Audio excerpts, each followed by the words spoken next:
To a decline in the economy, CarShield is announcing a low-cost month-to-month vehicle protection plan that is now available to the public to save any driver out-of-pocket expenses on future auto repairs. Call now to find out how you can pay almost nothing for covered auto repairs. Yes, you heard that correctly. Pay almost nothing for covered auto repairs. An open phone line has been established for all drivers to call for a free quick quote. Call 800-355-4107 now. Drivers who are covered will not have to pay for covered repairs again. This protection plan is at an all-time low. Additionally, drivers who activate this vehicle protection today will also receive free roadside assistance, free towing, and car rental options at no additional cost. Call us for your free quick quote today. 800-355-4107. That's 800-355-4107. What do you have to lose? Call 800-355-4107. Again, 800-355-4107. Here's the Wall Street Business Report. Stocks closed higher ahead of the Federal Reserve's last meeting of the year. Macy's soared 19%, following reports that an investor group is launching a bid to take over the storied retailer private for $5.8 billion. Markets will get updates this week on inflation at the consumer and wholesale levels before the Fed's meeting wraps up on Wednesday. Major stock indexes are on a 6-week winning streak, with the S&P 500 up 20% for the year now. The Dow today up 157 points to close at 36,404. The Nasdaq gained 28 points to 14,432. The S&P 500 adding 18 to 4622. New York oil rose 9 cents to $71.32 per barrel. For the Wall Street Business Report, I'm John Scott. News and analysis at townhall.com. On Point Weather is made possible by our friends at Palmetto Citizens Federal Credit Union on 107 The Point. Here's tonight's forecast. Very chilly this evening with clear skies and a low dipping down to 28. Tomorrow, another nice day, but staying cool. Look for more sunshine than clouds and a high around 54. Same forecast for the rest of the work week with a mix of sun and clouds and highs in the 50s. Rain chances increase with the weekend's arrival. I'm Casey Whitener with your On Point local weather. Answering the call. Running in when everything you feel says run out. Pushing yourself beyond your known limits to help. Living to tell the story, visit scvolunteerfire.org. This is Sports Talk with Phil Coolblue, Chris Bergen, and Pat Daniel. Sports Talk is heard across the state on radio affiliates of the Sports Talk Media Network and is streaming live on SportsTalkSC.com, as well as Twitter, Facebook, and YouTube. The South Carolina Education Lottery lucky number to call in is 888-898-2525. That's 888-898-2525. Now, here are Phil, Chris, and Pat with tonight's edition of Sports Talk. All right, welcome into Sports Talk, everybody. Sports Talk Media Network. Hope you had a great weekend. What a busy weekend it was. And we got so much to talk about.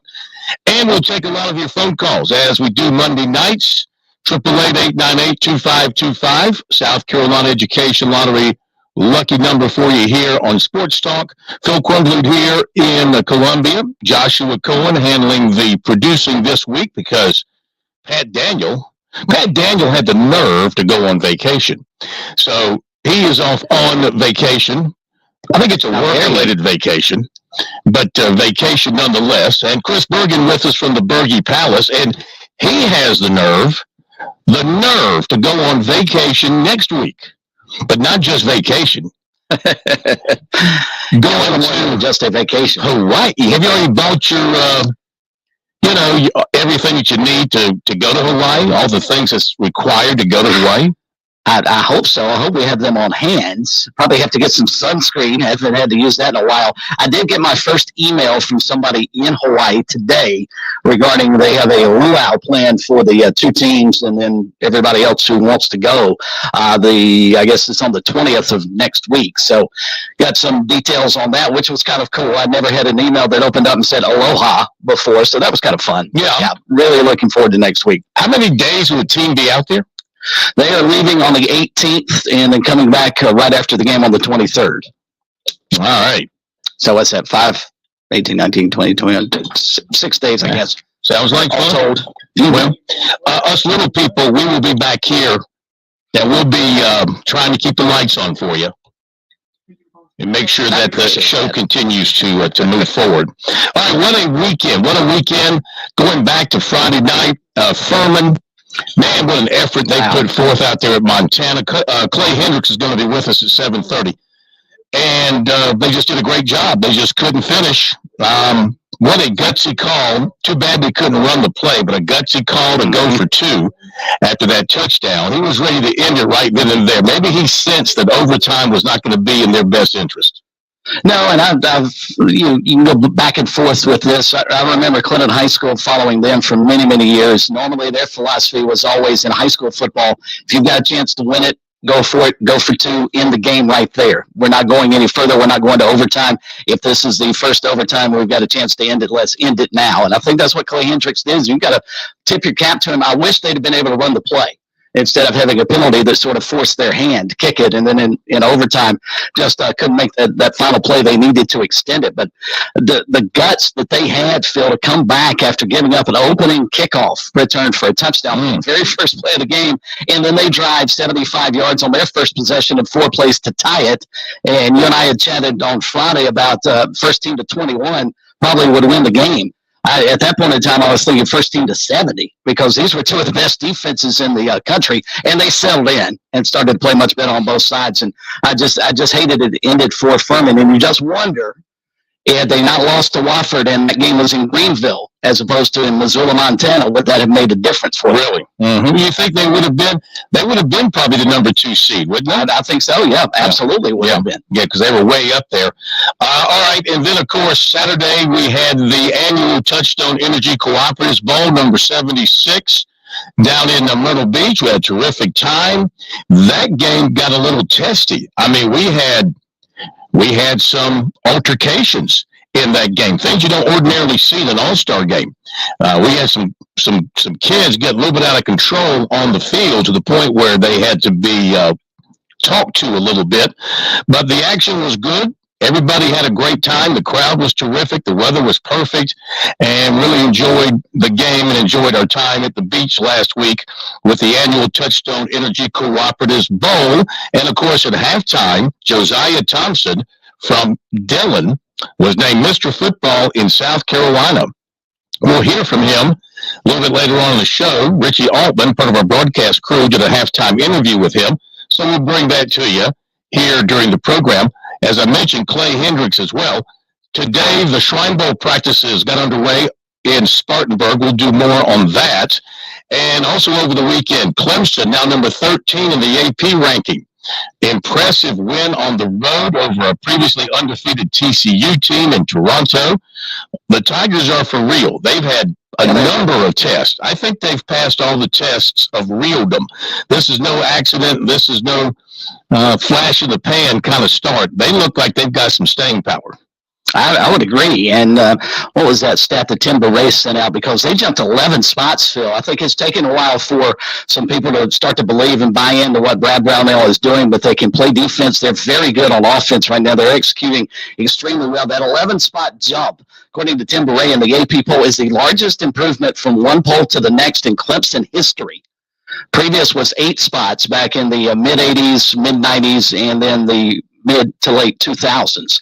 And I think it's valid. I think it's very valid. With the wins they've got, they're number 1 or number 2 in the RPI. They're certainly in the top 10, I think, in the net rankings right now. I mean, they're a very, very good basketball team, and they get a chance again this coming weekend to add to their resume. They go to Memphis. Whatever you think of Memphis, that's going to be a quality road opponent. And if they can pull another win like that off before they get into the meat of their ACC play, I don't think their resume is going to hold them back this year. If they don't get into the NCAA tournament, it will be because they didn't play well enough in ACC play. But their non-conference resume will stack up against anybody.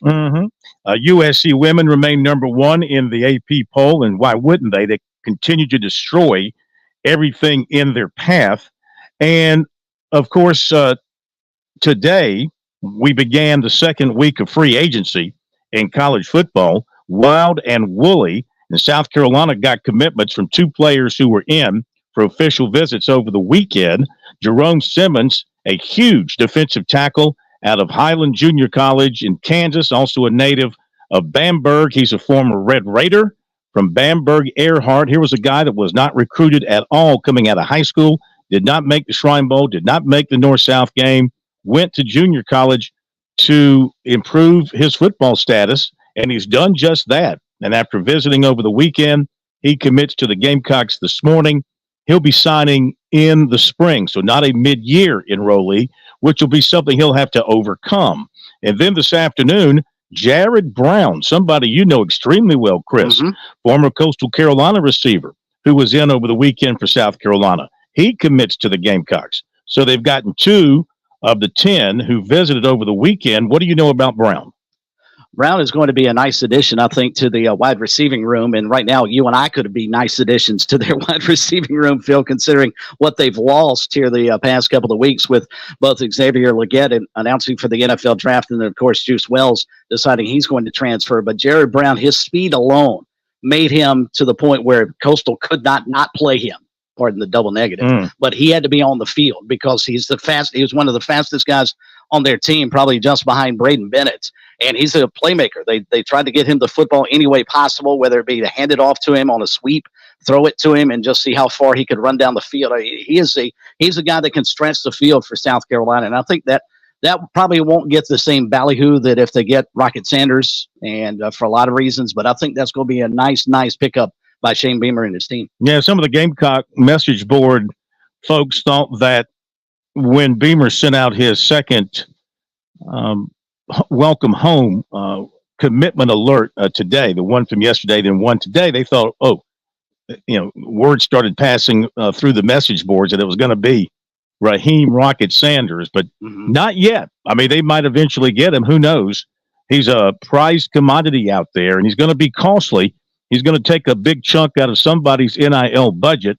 Do you have enough to compensate him? And this has become very similar to what college baseball coaches are probably sitting back and going, see what we had to do all these years? You give us 11 and what was it, 11.7 scholarships to split up among 30 guys or 25 guys.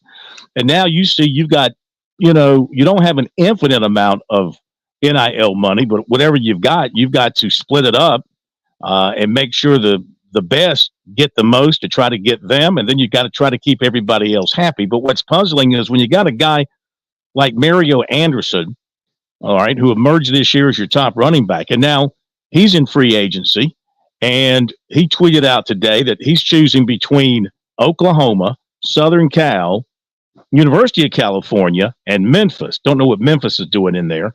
Maybe there's a connection. But maybe when you're talking about, we know heavy spenders like Oklahoma and Southern Cal. I mean, what are they throwing that South Carolina couldn't match? South Carolina perhaps could have solved their own issue by just paying him and keeping him. Instead, they let him walk.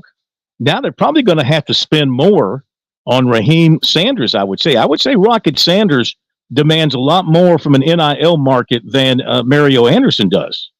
There's no question, because he has proven himself as an SEC caliber running back and has had a great, I think he didn't have quite the season this year that he did, 2 years ago at Arkansas, but he's been a tremendous running back and very sought after. And it's somebody, you asked the question, what is it going to take to get somebody like Rocket Sanders for South Carolina? Phil, I think the question is, how can you not spend whatever it takes? Because considering their running back situation, you almost have to flood the market and figure out a way to whatever it takes to get him. You cannot let him go by the board, because I think he would be a difference maker for them. If he has blocking. All right. Well, that would help. Now, do you spend more money? Help. Do you spend more money? Here's what you have to think about. Do you spend more of your NIL dollars on putting together the best offensive line that you can with what you've got coming in? And they've got, of course, some highly regarded freshmen coming in, and they've got some folks returning on the offensive line, too, who are freshman starters who should figure into the starting lineup next year. Do you spend your money there and spend a little less for a good but maybe not great running back, but hope that the offensive line is good enough to make a good running back a better running back? It's a great question. And I think probably the smart money goes on protecting your quarterback, opening up holes for your run game, and giving your quarterback a chance to throw the football, and that would be your offensive lineman. But again, Patrick Mahomes makes a whole lot more money than his center does, fairly or unfairly. That's just the makeup of football now. But I agree with you. I think I'd go out, and if you can find somebody, I think Mario Anderson would have been a great example, a great study. Somebody who has worked his way up to the point where he was considered an SEC caliber running back. Give him a very good offensive line in front of him, SEC caliber plus an elite offensive line. See what he could have done. Maybe don't go spend a bunch of money on the guy who may only be with you for 1 year. But I think that ship has sailed too. I don't know that we're in that situation anymore. You've got to go spend what you can for this coming year and not worry about 2025 and 2026. And by the way, speaking of guys who played behind an offensive line or with the NIL money, Drake May has announced here in the last 5 minutes, Phil, the quarterback in North Carolina, he's going into the NFL draft. Mm-hmm. And maybe the number 1 or number 2 overall pick, and may have to stare at the Chicago Bears. Oh, boy. Oh, boy. But, Justin Fields played well for them yesterday. Yeah, I agree. That was an interesting conversation. Surprisingly good win. Good win by them over the Detroit Lions. Yeah, I heard an interesting conversation about him and whether or not you stick with him and maybe trade out of the number 1 spot and get enough picks that you can fill the rest of your roster with some guys that could actually help him, because Justin Fields may be your quarterback for the future. It may not be a situation where they have to dump on him and go get Caleb Williams or Drake May now. Okay, our phone number, 888-898-2525. Also in recruiting, Clemson got a commitment this morning, the old-fashioned way, from a high school guy. We forget about, we're so caught up in the free agency of the veterans and the transfers, you forget a little bit about the high school guys out there in the 24-25 classes. Clemson got Marquise Henderson today from Belton Honeypath. And Belton Honeypath, of course, had a great year, and he's a big reason for that. And he is a running back up there who rushed for over 2,300 yards and 37 touchdowns. But Clemson says they like him as maybe a slot guy or a cornerback. He is an athlete, and he has no trouble playing at various spots. Now, they already have an outstanding running back committed in Gideon Davidson, and they have other running backs coming in, and they still have the 2 veterans if they both come back. So they're in pretty good shape at the running back spot. But if things don't work out for him at a position, you could see him one day slide back to running back. Of course, they probably told Gideon Davidson, you're going to be the only running back we take in the class. Even though we're taking another running back, we'll just call him a slot or a corner until we have to make him a running back if the need arises. So, not suggesting that Clemson would be misleading by any means there, but it is recruiting, and there is a lot of misleading that goes on in recruiting. Hard for me to believe that a guy that good at running back doesn't end up playing running back for you at Clemson. But, time will tell. He's that good of an athlete. He can play other positions. And I don't know if I'm told by Dabo Swinney that I've got a choice right now to play on the offensive side of the ball with Clemson or the defensive side of the ball with the Tigers. I think I might start leaning towards defense too. I get it. He's a very talented running back, but if he gets a chance to play on that defense and the job that Clemson has done over the years of putting any position, front 4, linebackers, anybody in the secondary into the NFL, I'm not so sure I'd turn that opportunity down. All right, let's get to some phone calls. Hear what you've got to say from the weekend, and we'll touch on some other major items as well.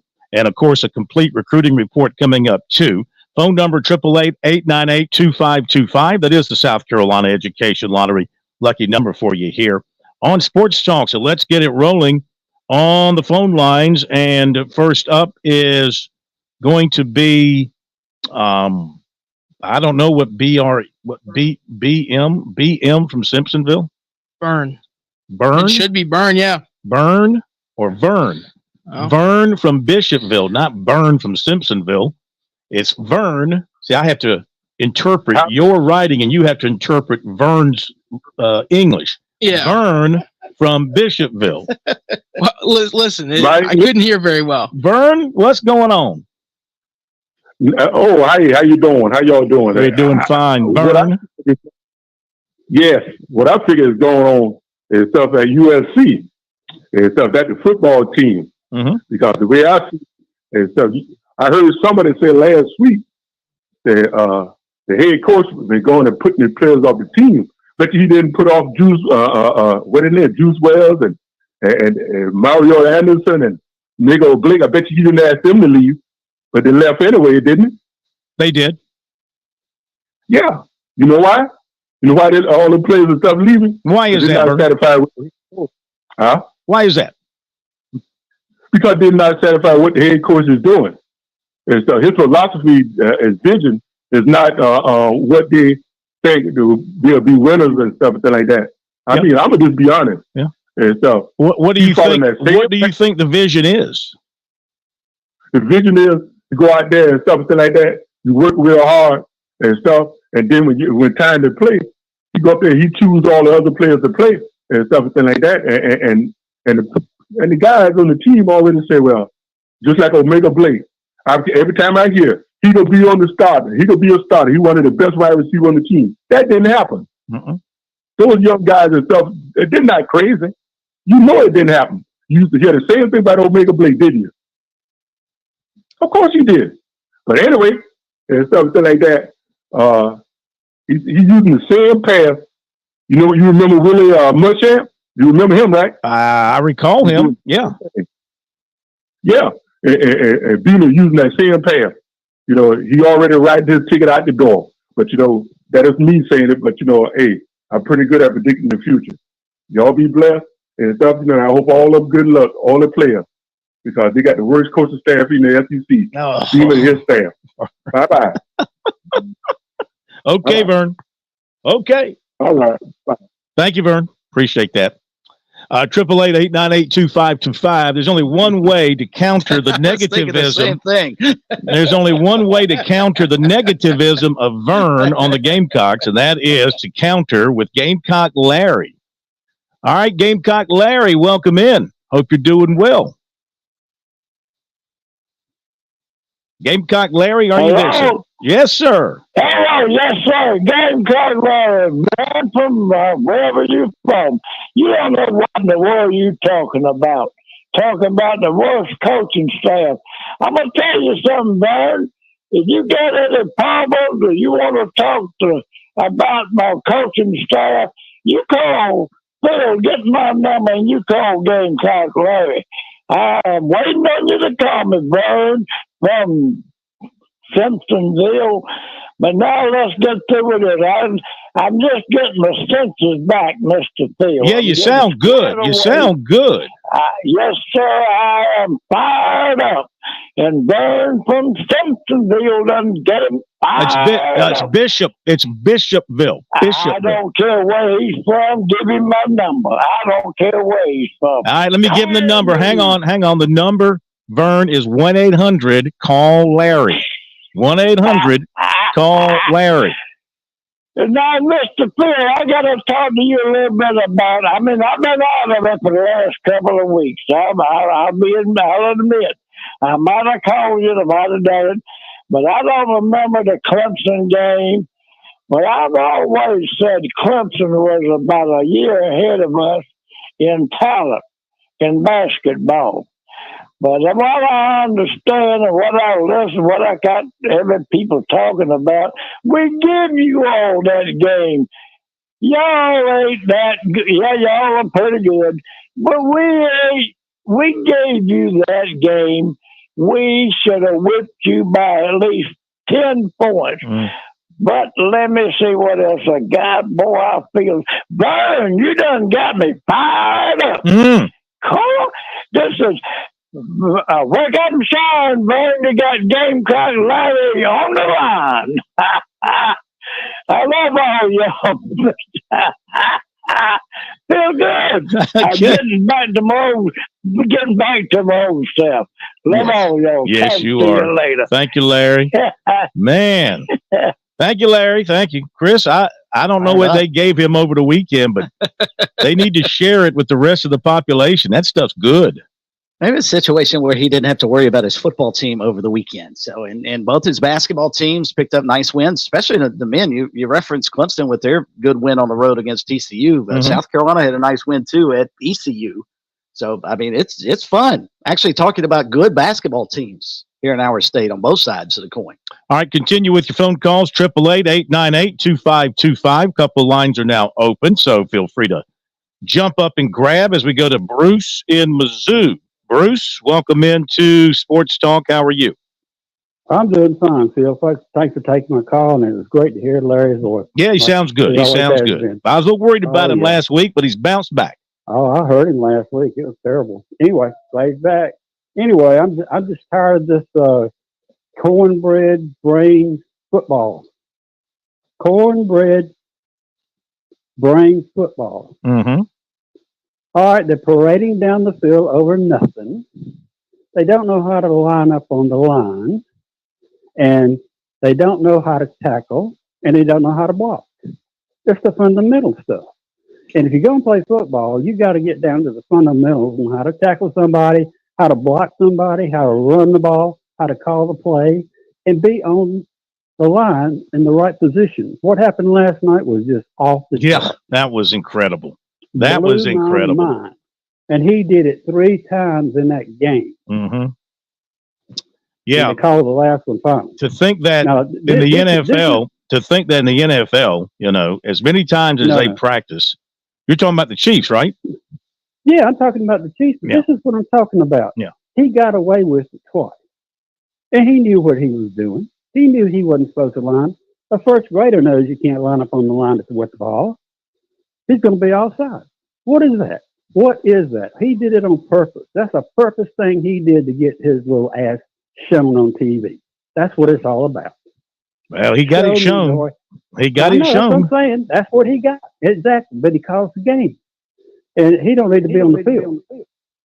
Well, what a play. And thank you for the call, Bruce. Chris, that was an unbelievable play that the Chiefs pulled off, unfortunately. And there's no argument. Tony was offsides. He was definitely across the line. And I so much disagree with the Andy Reid response and the Mahomes response of, hey, man, let us play ball. Let us play ball. No. I mean, there are certain rules, and he was so blatantly across the line. It was just maybe, half a millimeter. They'd have let it slide, but not in this case. It was too blatant. Well, and Mahomes' response about, I've never had offensive offside called. If it does, they warn you. There wasn't a warning the entire game. No, why would the officials? You know the rules. They shouldn't have to explain them to you after you go against the rules and then come back and call you for a penalty later. Yeah. Made no sense. Be right back. On Point Weather is made possible by our friends at Palmetto Citizens Federal Credit Union on 107 The Point. Here's tonight's forecast. Very chilly this evening with clear skies and a low dipping down to 28. Tomorrow, another nice day, but staying cool. Look for more sunshine than clouds and a high around 54. Same forecast for the rest of the work week with a mix of sun and clouds and highs in the 50s. Rain chances increase with the weekend's arrival. I'm Casey Whitener with your On Point local weather. And now the sounds of football from Mellow Mushroom Pizza Makers.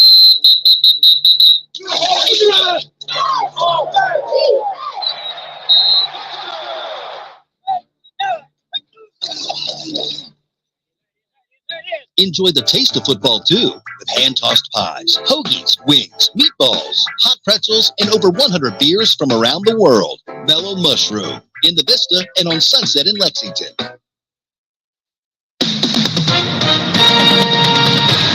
With SRN News, I'm Keith Peters reporting attorneys for a pregnant Texas woman who sought court permission for an abortion in an unprecedented challenge to one of the most restrictive bans in the U.S. say she's left the state to obtain the procedure. The announcement came Monday as 31-year-old Kate Cox awaited a ruling from the Texas Supreme Court over whether she could legally obtain an abortion under narrow exceptions to the state's bans. Special counsel Jack Smith is asking the Supreme Court to take up and rule quickly on whether former President Donald Trump can be prosecuted on charges he plotted to overturn the 2020 election results. A federal judge ruled the case could go forward, but the Republican ex-president signaled he'd ask the federal appeals court in Washington to reverse that outcome. Smith is attempting to bypass the appeals court. More details at srnnews.com. Ho, ho, ho. 'Tis the season to shop where Santa always shops. That's at Shooter's Choice, Santa's first stop. Have you been naughty or nice? Shooter's Choice has been awesome with their brand new, huge showroom to make your Christmas shopping a great experience. A massive space of firearms, ammo, and accessories to choose from. Benelli, SIG, Glock, Colt, Henry rifles, Bergara rifles, Franke, Stoger. I mean, come on. You have every major brand to choose from at Shooter's Choice. And to make it a simple job, let the pros at Shooter's Choice help you with Christmas selections. You just can't decide. Well, no problem. Gift cards are the answer. They always make shopping easy. Santa's marking down prices on new items up to Christmas Eve. And along with the daily and weekly specials, well, you will not be disappointed. Fill your Christmas wish list, save hundreds of dollars. If your sleigh can't make it to Sunset Boulevard in West Columbia, shop online at shooterschoicesc.com and have it shipped down your chimney or at least to your front door. Merry Christmas from Shooter's Choice. Your Christmas shopping spree starts with your first choice, your best choice. Make it Shooter's Choice. Are you looking for free checking and free savings? Dave Ramsey here, telling you to go see my friends at Palmetto Citizens Federal Credit Union. They're not a mega bank that's so big they lose the ability to treat you like a human being. At Palmetto Citizens, you're not just a number, you're a member. Join today at any of their 14 locations or at palmettocitizens.org. Federally insured by the NCUA.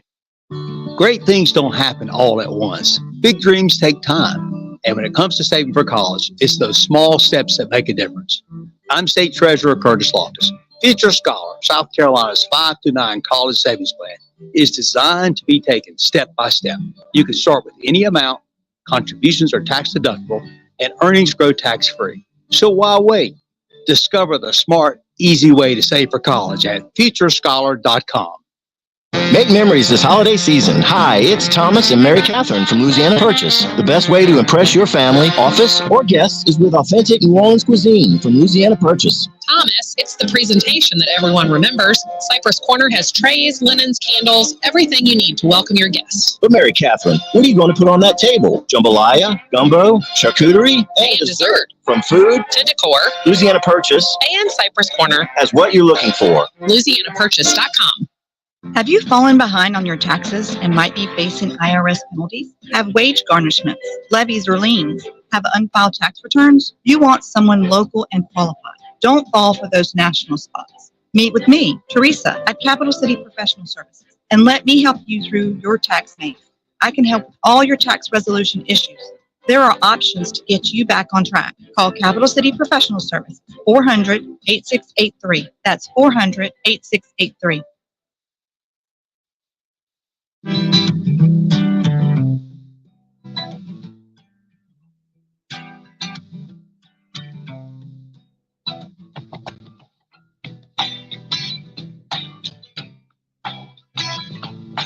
right, welcome back, everybody. Sports Talk Media Network. And the phone number, 888-898-2525. South Carolina Education Lottery lucky number for you here on Sports Talk. And we'll get back to your phone calls in just a second. Of course, we've got the national championship soccer game being played right now, Clemson and Notre Dame. I've got a little play-by-play here for you, so stand by. Oh, this ought to be fun. And he kicks it over here, and he runs to the ball, and he kicks it over there, and they run to the ball, and they kick it back over there, and they run to the ball, and there's a shot, and they kick it over here, and it goes to the corner. It's an inbounds pass. It's a corner kick.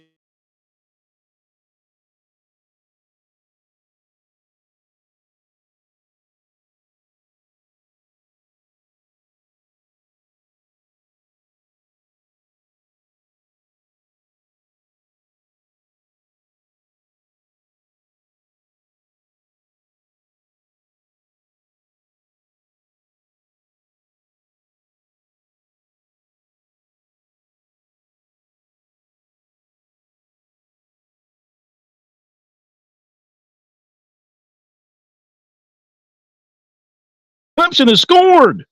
Clemson has scored. No! Brandon Parrish at the 26:42 mark as I'm watching the stat broadcast.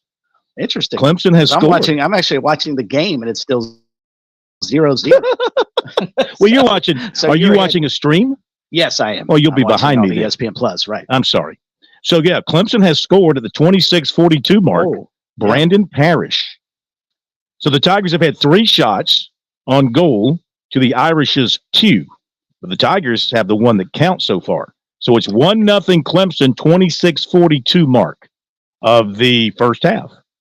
And if they continue this shutout, they'll be just the, I think, 6th team in NCAA history to go through the entire NCAA men's tournaments without allowing a goal. Pretty amazing. Pretty amazing stuff. And I was just thinking about this, national championships. So Clemson's already got soccer national championships. They have multiple. Of course, they've got multiple football national championships. They have a men's golf national championship. Am I forgetting anything?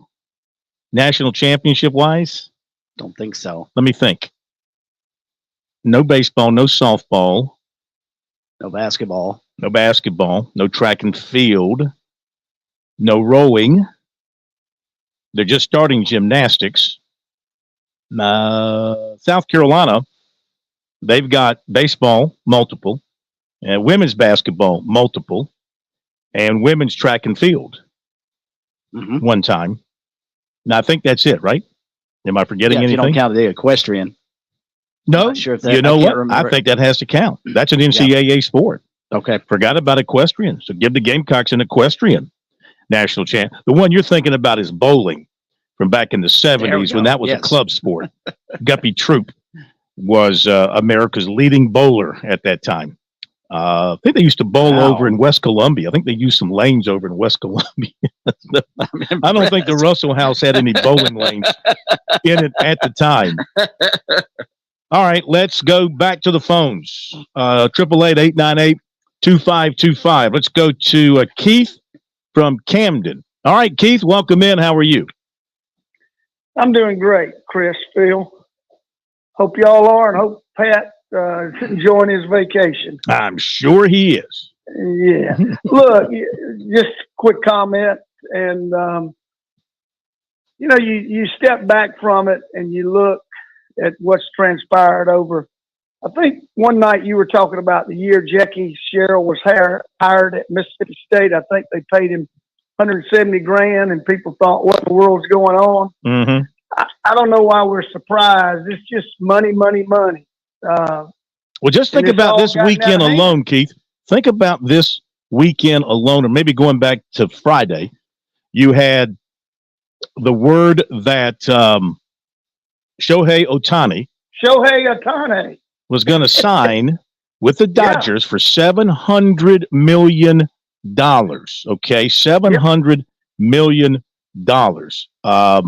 So that was one thing. And then, of course, you had the story that John Rahm is going to sign with Live Golf for somewhere in the neighborhood of $600 million, between 5 and 6. So we are not, believe it or not, in our lifetime, we're going to see the first $1 billion contract. There might be, maybe there's been athletes to make $1 billion as individual athletes. I don't know. Has anybody accrued $1 billion in winnings in any sport at this point? But we're closing in on $1 billion contract for somebody. Who's that going to be? Who is up and coming? Who is young enough that's going to one day sign that $1 billion contract, probably backed by the Saudis, because they're going to throw more money into American sports than you can imagine as time moves on. You watch my word. Well, Phil, let me say this, and then I'll hang up. Here's the thing.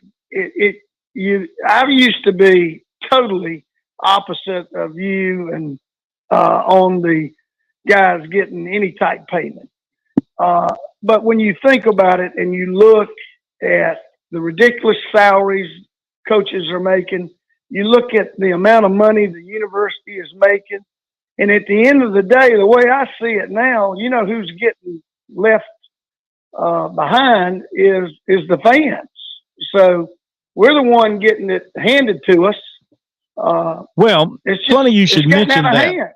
Funny you should mention that, because I ran across this the other day, quite by accident. I don't know that they put this out publicly. I did not see a release from South Carolina. And again, I'm not picking on the Gamecocks. I was on the Gamecocks website looking at some information. and I saw this story. Chris, correct me if I'm wrong, if you happen to see this. But it's about free concessions? No. No. I don't think so. No, they are actually doing wrong They answer. are actually doing free concessions for men's and women's basketball. No. The final games of the this month. This is this. With the goals of competing for championships, improving the fan experience at home events, and providing financial support to the over 500 athletes representing the Gamecocks in mind, the University of South Carolina Athletics Department and the Gamecock Club are announcing a new multi-year strategic revenue plan. What do you think that means in the King's English? The new revenue plans calls for small percentage increases each year for season ticket and parking prices, rather than steep increases every 5 to 8 years, as has been done previously. Receiving feedback, they write, we heard a lot about how small incremental increases reduce the financial burden that large increases bring. Gamecock Club membership dues will be evaluated annually. So what's changing for next year, 24-25 athletics year? In the Gamecock Club will place a stronger emphasis on loyalty by rewarding members for consecutive years of giving in 2 ways. Members will receive 5 priority points every time they renew their membership, an increase from just 2 points per year. The Decade Dividends program will be modified to increase the bonus awarded at each decade of giving. All right, season ticket prices will see a 4% or less increase across all sections, returning tickets costs to at or below the 2018 prices. Fans will see a 15 to 20% increase in season parking prices, which have not been altered since 2015. I'm trying to figure out this sentence again. Season ticket prices will be a 4% or less increase across all sections, returning ticket prices to at or below the 2018 prices. Are they saying they're scaling back the price of tickets? Am I understanding that correctly? Somebody smart, answer me. I will. That's a misprint. I mean, I think seriously. he's right. Returning ticket costs to at or below the 2018 prices. I don't understand that. Season ticket prices will increase no more than $25, excluding, this is women's basketball. Season ticket prices will increase no more than $25, excluding premier and courtside seats. For men's basketball and baseball, a 2 to 4% increase in season ticket prices will be implemented. So, in other words, they're raising ticket prices and parking prices. I don't understand that one sentence there. Maybe you're right. Maybe it's a misprint, but that's what it says.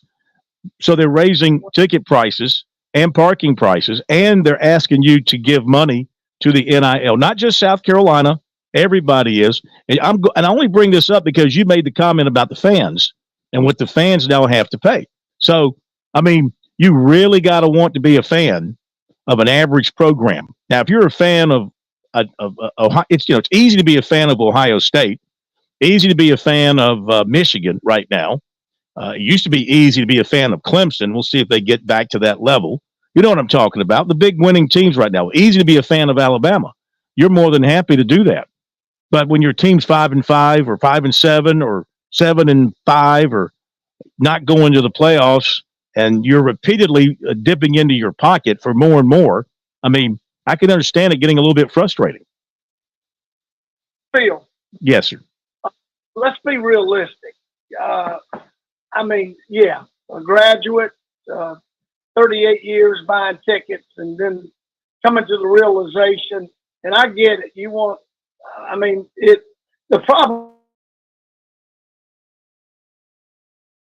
our better days have passed us. There's no way we can compete in this climate. Boy, you better not say that out loud to Gamecock fans right now.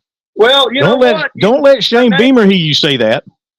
Well, Gamecock Larry, he'll want to fight him. Yeah, Gamecock Larry's on line 3 for you. Well, bring him on. Yeah, I mean, Really. And Clemson may be in the same boat. I mean, look across the state of Texas. Texas A&M, Texas Tech, Texas, SMU. Look at all that oil money. Oklahoma State, Oklahoma. No. And I just hate the damage it's going to do to the sport that we so love. But I understand, but there's nothing I can do about it. No, there isn't. Yep. Thank you, sir. Y'all appreciate it. Y'all. Thank you. You know, dollar for dollar, there's no way South Carolina and Clemson can compete with some of these other places. No. I think Clemson's still hedging its bet that they can get by with paying the players, you know, a certain amount. Their culture, their history of success, their Christian atmosphere around the program that attracts a lot of players. I think that is what they are kind of banking on without having to pay the huge dollars to try to entice somebody to come to their program, thinking that the certain amount of money blended with all those other aspects of their program will be enough. South Carolina can't do that. They don't have the history. They don't have the championships. They don't have the history of success. You know, they've got the culture. They've got good culture, it appears. Though, you know, good culture, I guess, doesn't mean 17 people transferring. But I think some of those were shown the door too. But that doesn't show good family and good culture either. So maybe it's kind of a mix. They've got to spend more, I would say, on particular players to get them to jump on board. Players who have an opportunity to go most anywhere in the country, like a Rocket Sanders. I mean, Rocket Sanders is a special running back, wouldn't you say? Yes, absolutely. I mean, I saw him literally destroy the Gamecocks in Arkansas a couple of years ago. I mean, just go up and down the field on them, and others. You know, it's going to cost them an arm and two legs to win that financial battle, I would say. We should save Keith's phone call and send it to whomever Cliff Ellis wants to talk to about the NCAA and trying to change things, and whomever he gets a hold of that will listen. Keith's disappointment, and you can hear it in his voice, the feeling of helplessness that his team cannot compete anymore. That's not the way it was 10 years ago, 15 years ago. There was a chance you could go out and recruit and bring in players and go compete. He probably hit it right on the head. I know a lot of fans out there that don't feel like they have a chance to compete anymore. Be right back. Farm Bureau Insurance's agricultural roots and ties to South Carolina farmers have shaped the company's culture and work ethic, providing a unique customer experience. Customers are treated like people, not policies. Now, while other insurance companies may have a one-size-fits-all approach to handling customers, we believe you need to be valued and treated right. Our claims professionals work until the job is done, and our agents still believe in the commitment that comes with a handshake. Call Buddy Bridges in Clinton and Lawrence at 864-923-2174 for all of your auto, home, and life insurance needs. You've put in the work for your education. The extra early, extra late, extra work. That's because you understand education opens doors to better pay, better opportunities, and a better you. Being educated about playing the lottery is no different. It helps you be a better player, one who knows when to play and when to take a rain check. The lottery's a game, so let's keep it fun. Learn more at sceducationlottery.com/betteryou. Touchstone Energy Cooperative members save more on electricity, and members save more on insurance, groceries, healthcare, restaurants, travel, concerts, and sporting events through Co-op Connections. Touchstone Energy is an alliance of the member-owned electric cooperatives, and as a member, the power is yours. Experience the power of co-op membership with Touchstone Energy and find out how much you can save on electricity and a whole lot more at touchstoneenergy.com. Call Lawyer Lisa. Experience the difference with Lawyer Lisa. Hi, this is Lisa Hosteller-Brown. Do you know the difference between a revocable trust and an irrevocable trust? The difference could easily save you hundreds of thousands of dollars in long-term care costs. Visit lawyerlisa.com to schedule a consultation today. Call Lawyer Lisa.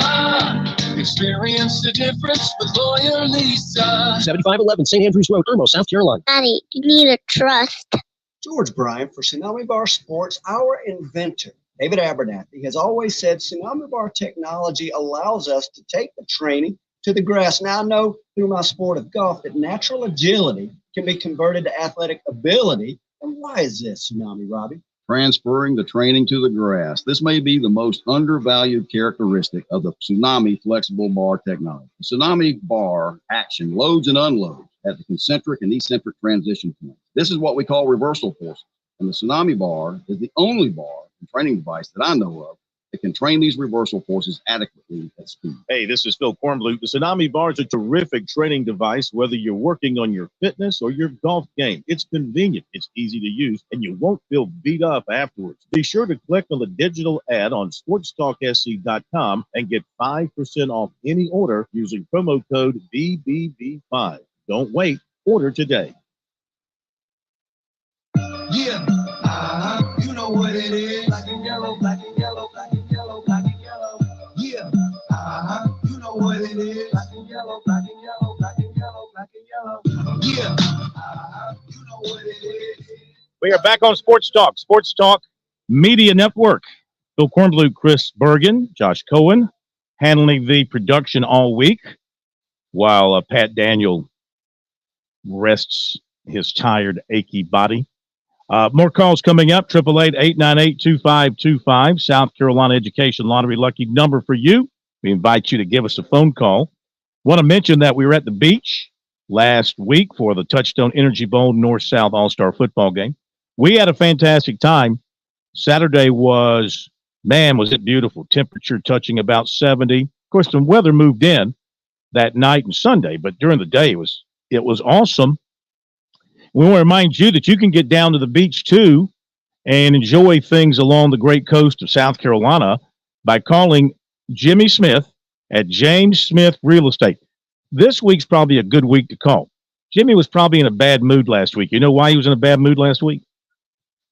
Do not. He had to pay up because he's part of a group. This has been going on for decades. It's a group of Clemson and Carolina fans. It's been going on for decades. Every year, based on the football game, there's a wager, and whoever loses has to take the others out for a steak dinner at a great place there in Murrells Inlet. And so, of course, he had to pay up this week. They always have it this particular week that just went by. So he had to pony up to his Clemson counterpart this past week. So he's probably in a better mood now that he's got that behind him. Now, Jimmy's always in a good mood, especially when you call. And he's always willing to help. 843-237-4246. That's all you got to do to get to your perfect beach.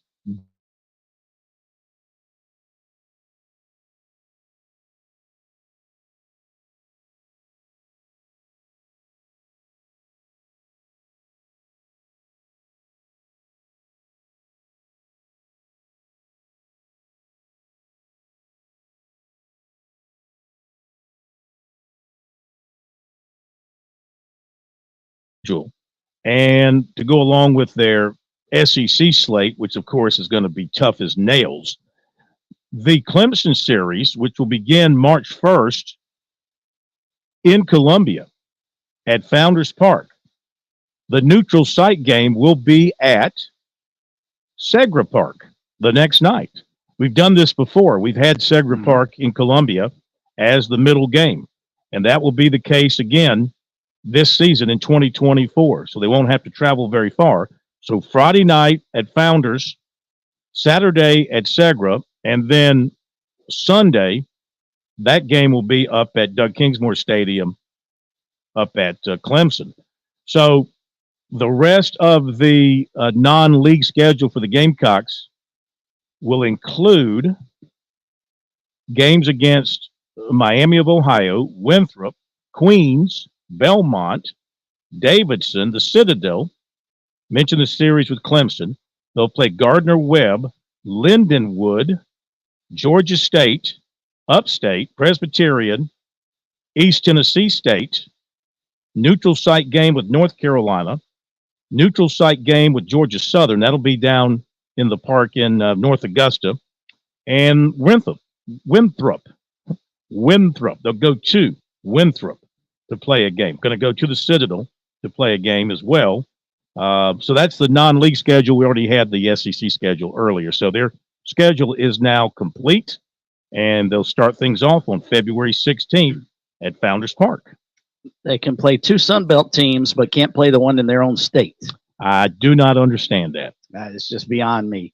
I do not understand why that. Carolina and Coastal Carolina cannot work something out to play, especially this year of all years. You could have played Coastal twice. With Gary Gilmore retiring this year, would have been the perfect year to put whatever problems USC has with CCU, put them aside and go play those guys, as opposed to Georgia Southern and Longwood and Davidson. I mean, East Tennessee State. I mean, come on. Who wants to see those? You're going to tell me any Gamecock fan would rather see those games than a series with Coastal? It makes no sense at all. It's ridiculous. And they should be playing the College of Charleston. Yeah. I mean, they should all be playing each other. These are quality baseball programs. South Carolina, Clemson, Wofford, Coastal, College of Charleston, Furman. Oh, sorry, Furman. They should all be playing each other. Agreed. And it's a shame that they don't. You know, it really is a shame that they don't. All right, a few other things here before we hit the top of the hour of interest to everybody. Baseball America is calling for the 2025 draft the number one college prospect for the 2025 draft, Clemson outfielder Cam Cannarella. They are calling him the number one college prospect for the 25 draft. How about that? Hard to argue. I haven't seen a player that makes a greater impact on his team than what he's done thus far. I mean, that kid was phenomenal last year. Clemson linebacker Jeremiah Trotter Jr. was named to the second team of the AP All-America team, announced today. Brian Thompson has stepped down as the head football coach at Union County after 6 seasons. And tomorrow, the South Carolina Athletic Hall of Fame will announce their 10 new members. This year's class represents baseball, basketball, football, golf, athletic administration, and the coaching community. So that will be coming out tomorrow. South Carolina State will officially introduce Chennis Berry as their new football coach at a press conference tomorrow. You want to go see the Panthers and the Falcons? No. Tickets are going for as low as $5 for a single, $10 for two together. This according to our buddy Joe Person with The Athletic covering the Panthers. We'll be back after this break.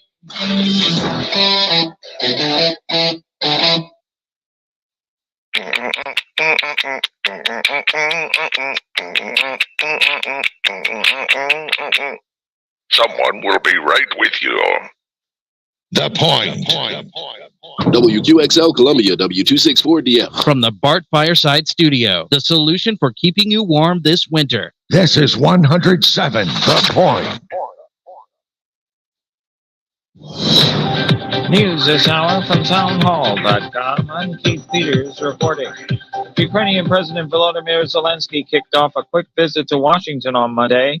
In remarks at the National Defense University, Zelensky says Vladimir Putin has one main target. He's fighting Ukraine, but really, he's up against all of free united Europe. He's wrecking everyday life in Ukrainian cities, but his real target is the freedom.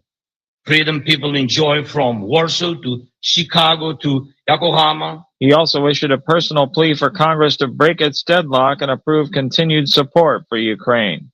The Federal Reserve is expected to announce it will leave rates unchanged at the end of its two-day meeting this week. Mark Hamrick with Bankrate.com says the much-talked-about recession may have been avoided. The Fed can look out across the economy and see that consumer spending is remaining fairly resilient, but consumers are still under a lot of pressure because of high prices. But the long-feared recession has not materialized, and so the Fed can say that there's still a pretty good chance of a soft landing. He says the U.S. economy has remained substantially more resilient than expected. Attorneys for a pregnant Texas woman who sought court permission for an abortion in an unprecedented challenge to one of the most restrictive bans in the U.S. says she has left the state to obtain the procedure. The announcement came Monday as 31-year-old Kate Cox awaited a ruling from the Texas Supreme Court over whether she could legally obtain an abortion under narrow exceptions to the state's bans. On Wall Street, the Dow by 157 points, the Nasdaq rose 28, the S&P 500 advanced 18. More on these stories at townhall.com. Here's something for all you gentlemen that haven't gotten your special someone a holiday gift yet. This Christmas, Pajamagram has your back with a deluxe gift set for that special lady in your life. This gift set includes the smooth satin nightgown and robe, plus a free satin eye mask, all wrapped in an elegant satin keepsake bag. That's 4 gifts delivered right to your door, ready to go under the tree. She'll love it. And what about the other wonderful women you'd love to spoil this holiday season? Whether it's your wife, sister, daughter, or your mom, Pajamagram has you covered. Go to Pajamagram.com and see all they have to offer, including luxurious velvet sets, cozy signature fleece sets, matching couple and family sets, and so much more. Make your gift even more special by adding a name or monogram to any of their personalized pajamas. Everyone loves pajamas, and a Pajamagram is the perfect way to treat someone to a little relaxation. Visit Pajamagram.com today. Bible. The Israeli military is pressing hard against Hamas in Gaza's main cities, with civilians still stranded near the front lines. Correspondent Charles de Ledesma has the latest. Israeli forces are battling Palestinian militants in Gaza's 2 largest cities, with civilians still sheltering along the front line, even after massive waves of displacement across the besieged territory. Residents say there's heavy fighting in and around the southern city of Khan Yunis, where Israeli ground forces opened a new line of attack last week, and battles are still underway in parts of Gaza City and the built-up Jabalia refugee camp in northern Gaza, where large areas have been reduced to rubble. I'm Charles de Ledesma. Israel's defense minister pushed back against international calls to wrap up the country's military offensive in the Gaza Strip, saying the current phase of the operation against the Hamas terrorist group will take time. News and analysis at townhall.com. I'm Keith Peters. On Point Weather is made possible by our friends at Palmetto Citizens Federal Credit Union on 107 The Point. Here's tonight's forecast. Very chilly this evening with clear skies and a low dipping down to 28. Tomorrow, another nice day, but staying cool. Look for more sunshine than clouds and a high around 54. Same forecast for the rest of the work week, with a mix of sun and clouds and highs in the 50s. Rain chances increase with the weekend's arrival. I'm Casey Whitener with your On Point local weather. As a kid, you dreamed of being a firefighter one day. Now, the opportunity is yours. Answer the sound of sirens. Live your dream. Become a part of a team, a family. Visit scvolunteerfire.org to find out more.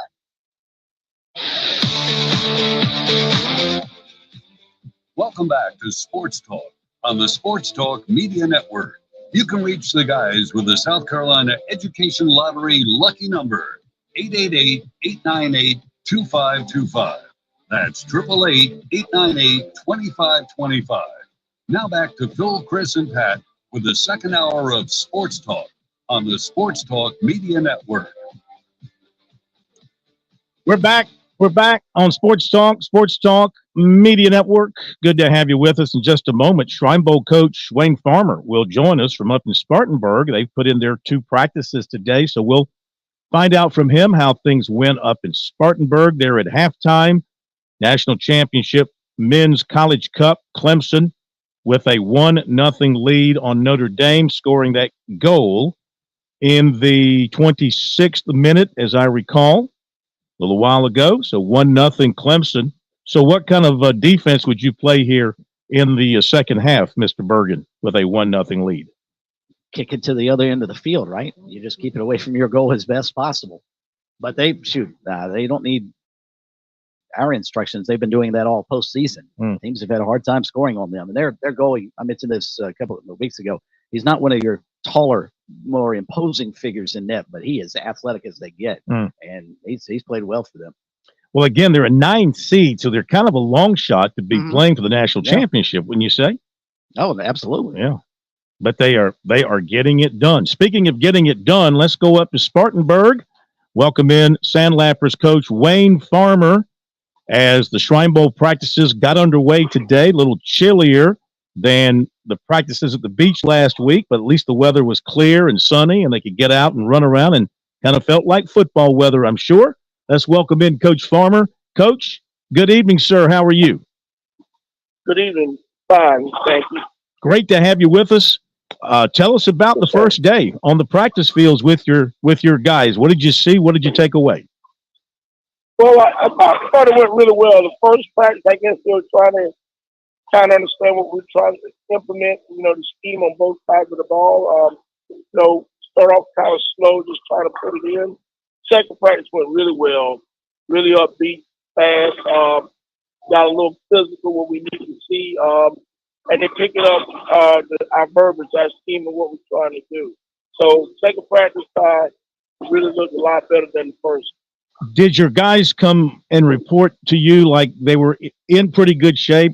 I know some of them had played for state championships a couple of weekends ago. Others have been out longer than that. So did they basically, as a group, report in pretty good shape? Yes, they did. And the energy was good. The kids were. They did a really good job. We didn't see anybody being lazy, loafing, or didn't feel like they were in shape. Everybody looked like they were coming ready to play. What sort of things are you hoping to do offensively? Well, I think we always back to establish run, but we're going to show it. Coach Lee Bart's offensive coordinator. He knows what he does at Gilbert. So we definitely want to establish the run, and North Carolina's got a really good defensive front. But we want to throw it around, keep folks moving the ball. Just trying to right down the field. How'd your quarterbacks look? Look pretty good. Javon Martin and Wilson from Rock Hill, they look really good. The man in the huddle doing a really good job. What would you say are the strengths of each of those quarterbacks? Well, they're both pretty much carbon copies of each other. They're about equal as far as what they do. Both of them are dual threat quarterback. They understand progression, do a really good job reading on the zone reading, and they spin the ball pretty good. So they're pretty much identical. Well, when you look at your trio of running backs, and maybe you have more that you consider running backs, but when you look at the collection of Turbo Richard from Northwestern, and then Deshaun Reeder from Christ Church, and then Trayvon Dunbar from Midland Valley. You're talking about three guys that rolled up a bunch of yards at their respective schools. So it would not be a surprise to see you lean on your running backs because you got some talent there. We did. Matter of fact, we're doing 4 running backs. Amir Smith from County also. But Trayvon got back from his disability late, so he just showed up today where other kids were already here. And you couldn't tell that Trayvon wasn't here yesterday getting installed. He stepped right in. I love the way he blocks. He's so physical. You know how he runs, but he blocks exceptionally well. And you know what Turbo does? Yeah, each one has something, unique to bring to the table. So we're really good at time with running backs. We got them for a rotation, and they've been doing really well just stepping in, along with our receivers that we have. Now, I was going to say, your receiving core is not bad either. You got Jimmer Boston. You got Christian Zachary. You've got Yannick Smith from Somerville. Those are 4 of your wide receivers. And those guys, and throw in, as you mentioned, no, you didn't mention, but Avery McFadden, a Mr. Football finalist, who had a great year as well. You got 5 receivers that are pretty highly regarded as well. So, you have got, I guess it hinges on the quarterback play. You've got running backs, you got receivers who can certainly make some offense for you. We do. We do. Those receivers, it's just a rotation. Doesn't matter who's out there. They all playing. And Giannis and Zachary, keep bigger receivers. And you got Jamar Boston, Avery McFadden. Those boys, they do a really good job. And I guess the biggest thing is, in the route running, they do a good job running routes also. So our biggest thing now, we can protect the quarterback, get a push on that defensive front. I think we'll be okay. Yeah, how is your offensive line? I thought that Coach Blackson did a really good job recruiting Watson Young looks incredible.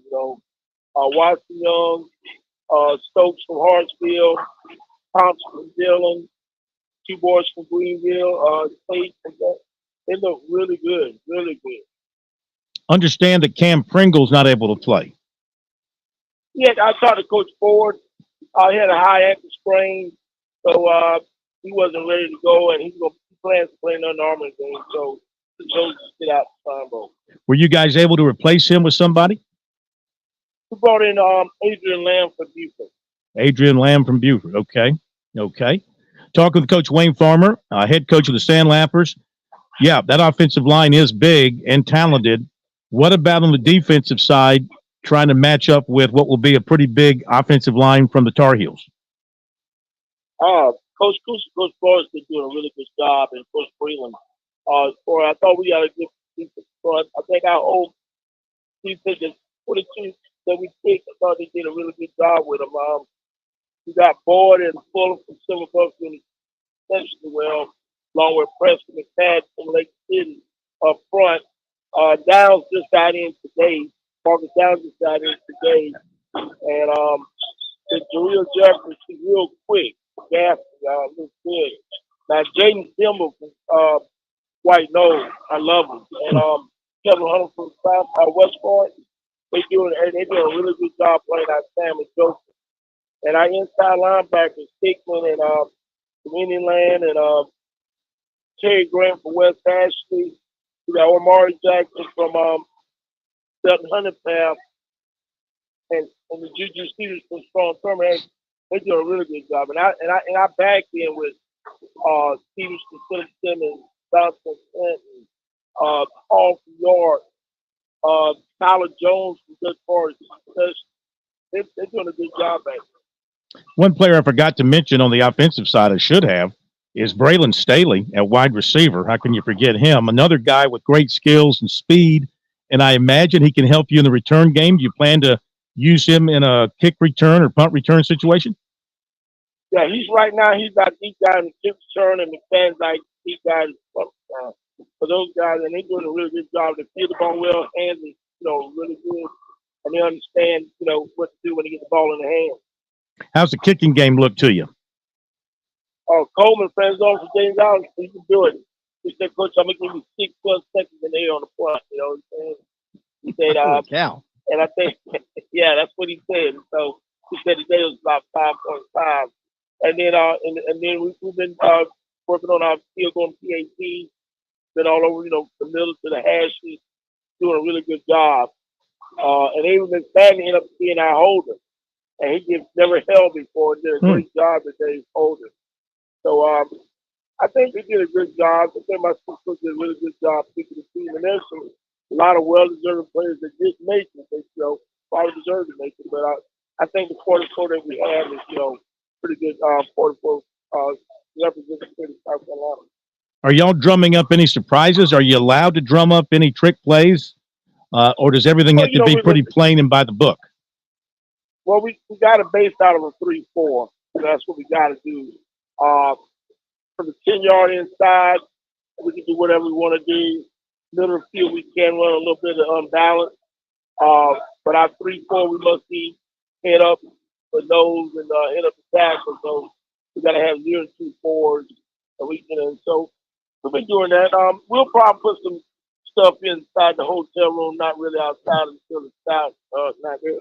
But we'll probably get some blitz coming in, try to apply some pressure because North Carolina has some really good slot receivers, and they got a couple of massive offensive linemen. So you're at the Shrine Bowl. I mean, this is the culmination, not that your career is over, but I mean, getting to the Shrine Bowl as a head coach, that's top of the line here in South Carolina, Touchstone Energy Bowl, Shrine Bowl, coaching in those games. Now you've done both as a head coach. And what does it feel like to you to be handling South Carolina's team? I mean, this is the team, everybody in the state, we're split so many different ways during a football season, your favorite local high school team or your favorite college team. This is the one team everybody can get behind. True. I'm very honored and very appreciative having a chance to lead the South Carolina team. Something I always remember is, like you said, that as far as on your resume, this is a great honor. So no, definitely, I'm very, really, trying to do a great job as far as representing the state of South Carolina, and I'm very honored having this chance. What are you guys doing tonight for some relaxation? Right now, we're at the bowling alley. They do it at the bowling alley, North Carolina and the South Carolina squad. Mm-hmm. They're bowling, and they have pizza for us here. So we're here for 3 hours at the bowling alley. Great. Well, we'll let you get back to it. Go roll a few strikes. Are you a pretty good bowler? I had bowling years. I used to bowl pretty good, but I won't be rolling in tonight. I'm watching the boys tonight. It's been a long day in practice. We just sit back watching the boys. Man. Understand. Well, we will try to get up there to see you and then get you back on the show later in the week for an update heading into the game on Saturday. We really appreciate it, and good luck to you and the Sandlappers. Thank you, sir. Thank you. Thank you. Thanks, Coach. Calhoun County's Wayne Farmer. Appreciate him being with us tonight on short notice from up in Spartanburg, but we appreciate that. And always love having the high school coaches on with us here on Sports Talk. After the break, how about a conversation with Mr. Football, Josiah Thompson, who is up at the Shrine Bowl, but Saturday he was one of the 5 finalists on the field at halftime for the Touchstone Energy Cooperatives Bowl in Myrtle Beach. 5 excellent finalists for the award. Could have gone any of 5 ways, but Thompson gets it. There could only be one winner. He's the man. We'll hear what he had to say after the break. We're with Major Billy Downer of the Department of Natural Resources. Major Downer, it's hunting season in South Carolina this fall, and folks need to be prepared from a legal standpoint. That's right, Phil. Everyone always needs to buy their hunting license or fishing license. Everyone always worries about losing their license. Well, now that's not a problem anymore because you can keep your license on your phone. That's right. Go Outdoors SC. It's an app. Look for it on your Apple or Android devices. You can buy your license. You can renew your boat registration, and it's all right there on your phone. Remember, Go Outdoors SC in your app store. Your home is where your memories live. It's where you laugh and where you love. We understand the importance of the valuables under your roof, tangible and intangible alike. So no matter what's around the corner, we'll be there, offering you and your family the support that's made Farm Bureau Insurance a trusted name for nearly 70 years.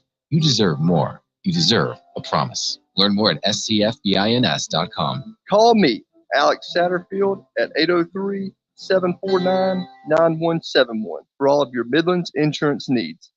Avoiding excess financial stress from the holidays doesn't take a Christmas miracle. All it takes is a Christmas loan from Founders Federal Credit Union. Our Christmas loan is designed to ease your Yuletide expenses so you can focus on what matters most, spreading joy and love. With our great rates, flexible repayment options, and outstanding service, you'll be ready for whatever the holidays might throw your way. So instead of putting that unexpected sleigh repair on next year's wish list, visit foundersfcu.com/Christmas loan to unwrap your own magic this Christmas. Relax with Founders Federal Credit Union. Terms and conditions apply. Federally insured by NCUA. Membership qualification required.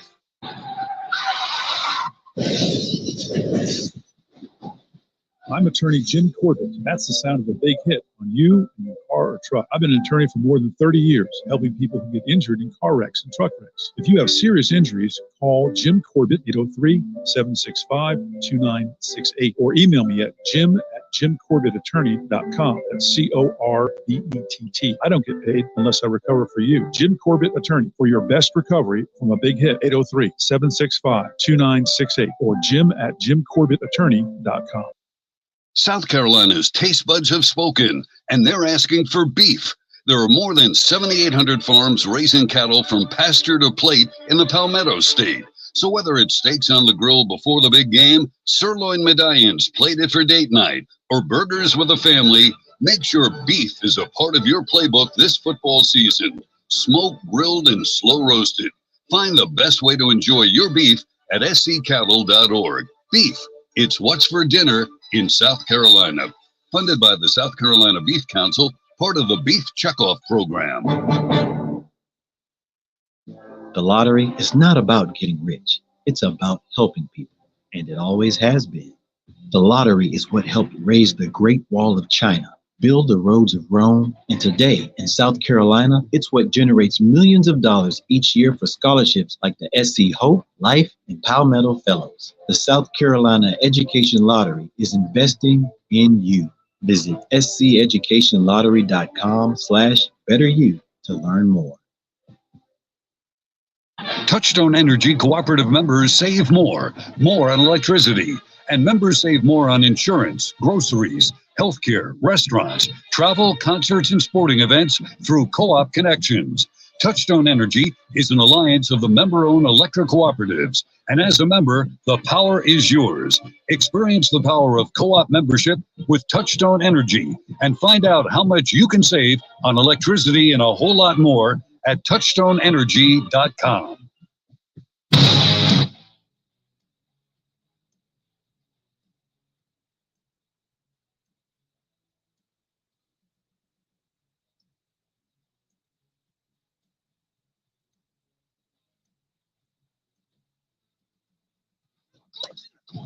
All right, Saturday in Myrtle Beach, Touchstone Energy Cooperatives Bowl, and at halftime we had the naming of Mr. Football in South Carolina. The winner was Josiah Thompson, the standout offensive tackle from Dillon High School.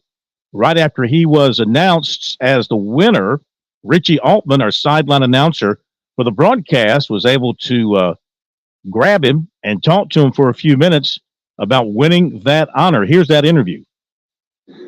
Gentlemen, congratulations on just making it here. All of you guys deserve this. Unfortunately, only one can get the award.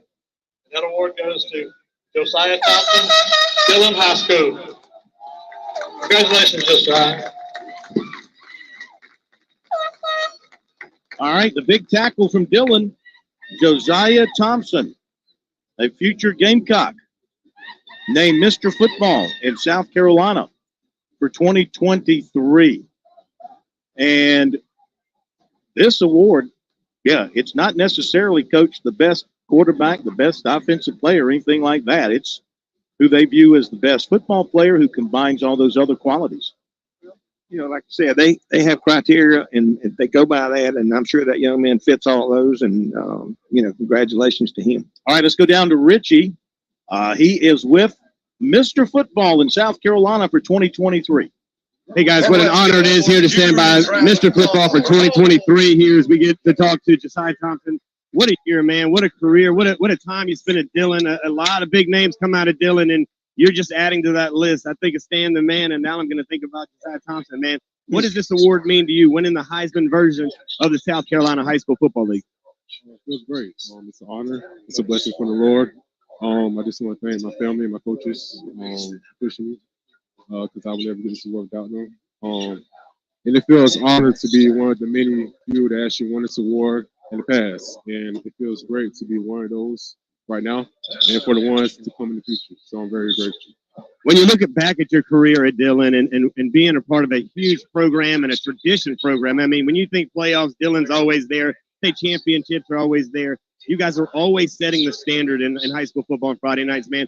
What has it meant to you to be a Dillon Wildcat, and some of the things you'll always remember as you start this next chapter here in a few weeks?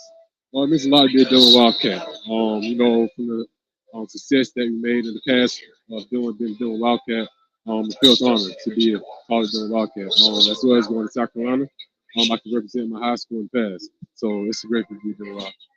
Get it in just a minute. Now, when you look at the other part, only one other man has been where you are as an offensive lineman. Man, you get to represent the guys in the trenches, man. What does it mean to you to be the second time in the history to represent an offensive lineman winning this award? Yeah, being offensive lineman is great. Being one of the second to be offensive lineman, that means greatest in the future as the offensive lineman in this award as well. So it just started something great.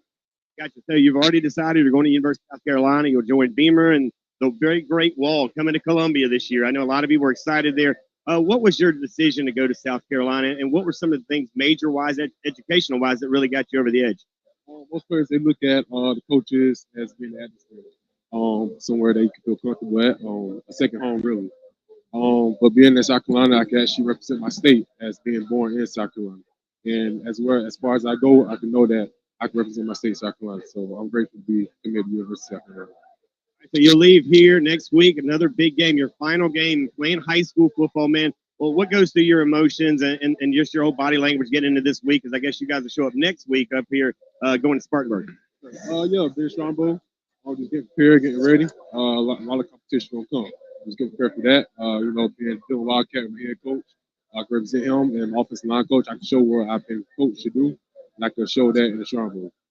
Now you got a lot of young people listening here, a lot of people that are juniors and sophomores, and then some of the younger guys, man, wanting to get where you're at. All right, so give me something to leave with, something that they will remember as your last mark and your last conversation here on high school football. Just keep pushing, keep working, and remain home. All right, there you go. Richie Altman, Josiah Thompson, halftime the other day when Thompson received Mr. Football. Sounds like a well-read young man, a man that kind of has it together and has a vision for the future for himself. And, I mean, South Carolina is counting on him, counting on Blake Franks, counting on Cam Pringle and others to come in and to give them that on the offensive line. It's a lot to ask of freshmen. They started 2 freshmen last half of this past season. They're talented players, but they struggled at times. These are 3 talented players. They're freshmen. They're going to struggle at times. And I don't know if all 3 will break into the starting lineup or they're going to have to bide their time, get stronger, get bigger. I don't know. They do have talent, but South Carolina is certainly counting on these 3 guys to be major contributors, they hope, sooner than later. And to answer Richie's question, it helps to be 6'6", 6'7", and 280. That's a good way to start being a good offensive lineman. You can't pass along that. And that's what Josiah Thompson brings to the table right off the bat.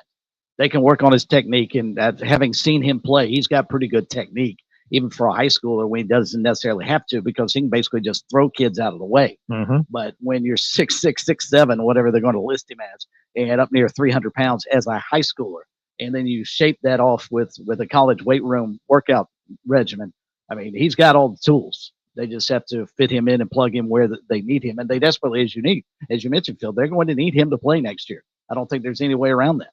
They're going to need him to step in just like Tree Babalati did and just like Trelon Ball did. They're going to need all those guys to play. And what you hope is those 2 guys, the younger guys, the 2 freshmen that played this year, have learned from that experience and maybe can translate it a little bit to the other guys coming in and say, here's what to expect, because you're going to get in there at some point in time this season. Clemson continues to lead in the championship of the Men's College Cup, 1-0, 56-33 mark of the game in the second half. So they're up 1-0 on Notre Dame. Notre Dame's taken 9 shots to Clemson's 4. Clemson's had 1 shot on goal. I guess that's the one that went they in. needed so far. And the Irish have had 3, and they've been turned away. So Clemson is about, 30-some-odd minutes? No, 33. 33 minutes from a championship. On Point Weather is made possible by our friends at Palmetto Citizens Federal Credit Union on 107 The Point.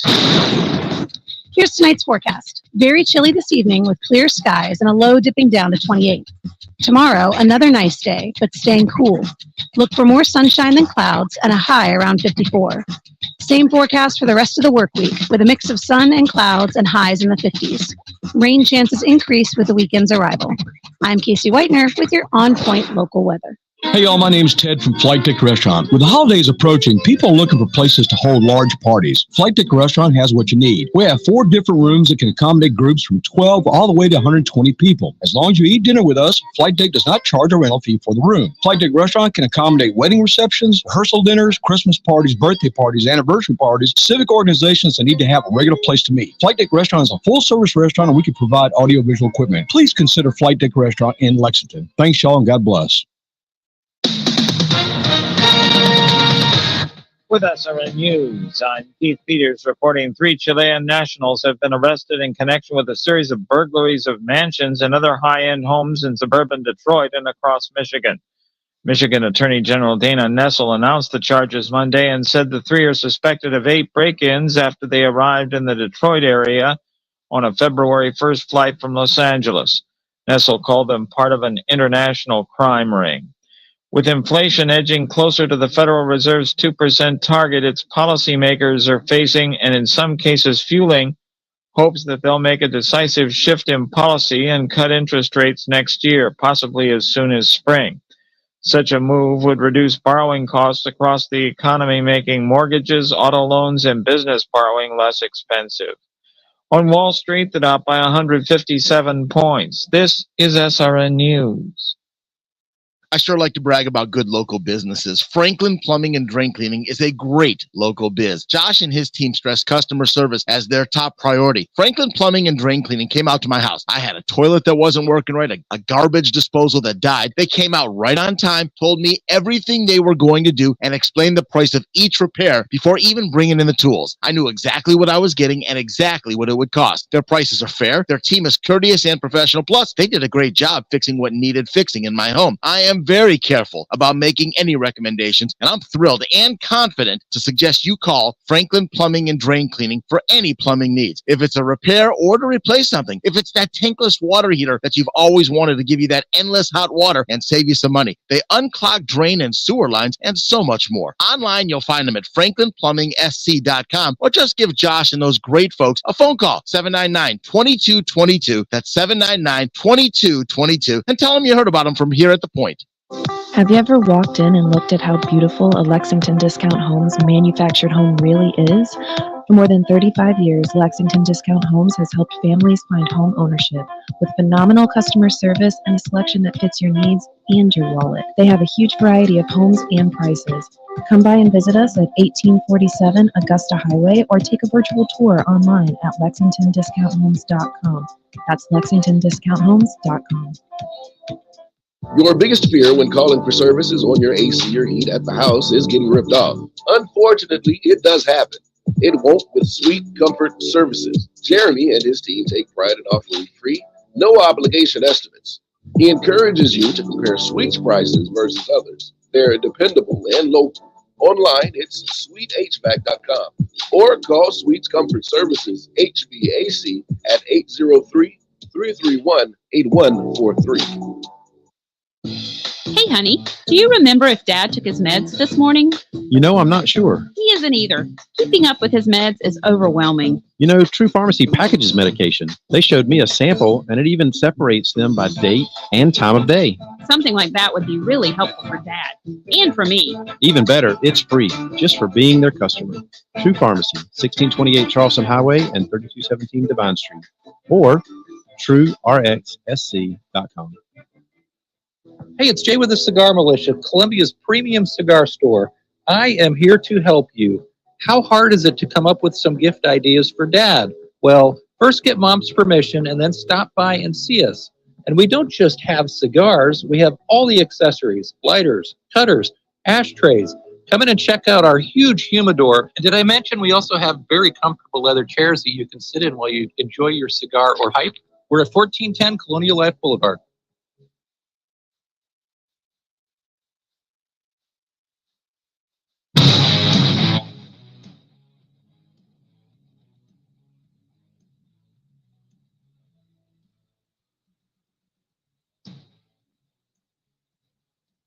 Well, I think we were all watching late Friday nights as Furman and Montana battle it out in the FCS playoffs, looking to get to the semifinals. And the Paladins came up just a little bit short, falling in overtime. And it was a great football game, no question about it. And we appreciate Furman coach Clay Hendricks for joining us here to reflect on that game and kind of wrap up the season. Coach, thank you so much for joining us. We really appreciate it. How you feeling tonight? I'm feeling fine, Phil. You know, it was a long, I think we landed back at 8 a.m. Saturday morning.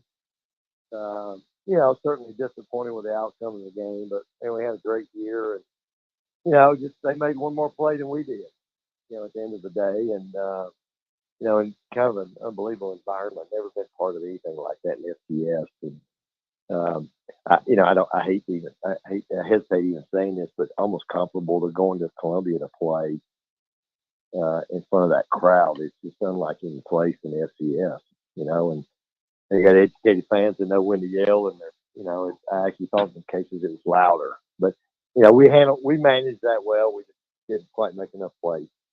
Yeah, and I tell you, man, gutsy. You didn't get a chance to run it. You must have felt good about the 2-point conversion after tying it late in regulation because you hesitated none whatsoever. You went right to it. And how prepared were you guys to run that play for the 2-point conversion had you not had the penalty? I mean, did you think – obviously you felt you were going to score. I mean, were you absolutely convinced you were going to score on that 2-point conversion?